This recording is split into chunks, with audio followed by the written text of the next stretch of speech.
It's hard to believe that just 3 days ago, there wasn't a trace of snow anywhere in St. Cloud. And now, we're covered in over a foot. It's suggested that we get between 7.5 and 9 hours of sleep per night. So what I did is I went on my own Facebook, conducted a little poll to see how many students are actually getting that amount of sleep, and only about 38% of them are. See what happened here on St. Cloud State University's campus in honor of breast cancer awareness. Stay tuned. This spring, ground will be broken to extend the Beaver Island Trail here in St. Cloud. Don't worry guys, yes, there's still time. You can register online, or you can also show up on the day of and register as well. The city is getting $5 million from local sales tax, $1 million from the River's Edge Convention Center Construction Fund, and another $1 million through federal funding. This week is Sleep Awareness Week. It's a week designated to educate the public and to promote the importance of getting some sleep.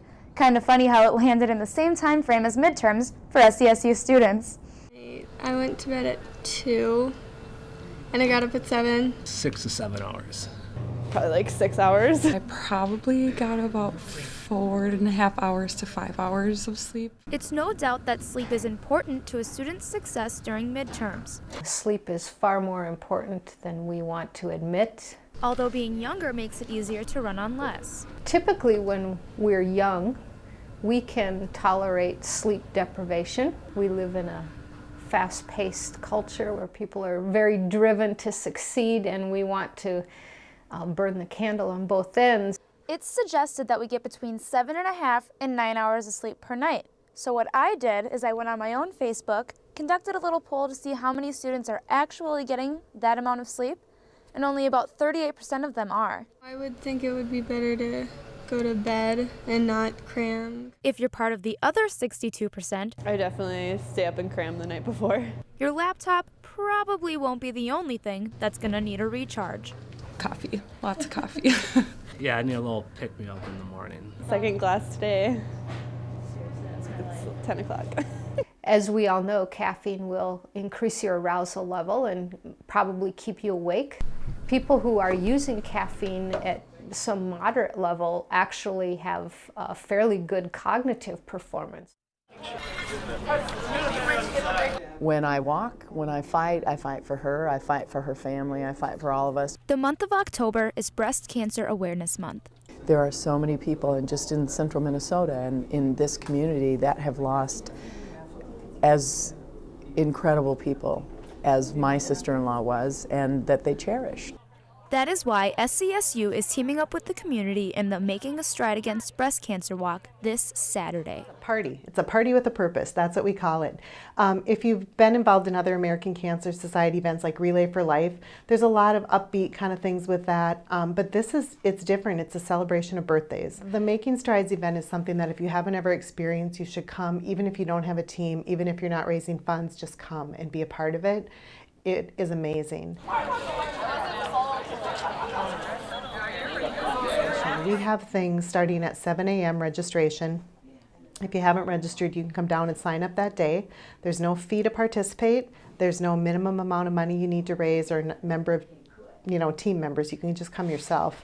Each walk, survivors are picked out to be the event's featured Pink Warriors. Every year we find 2 honorary survivors. This year we're calling them honorary warriors at the request of Margaret Voss.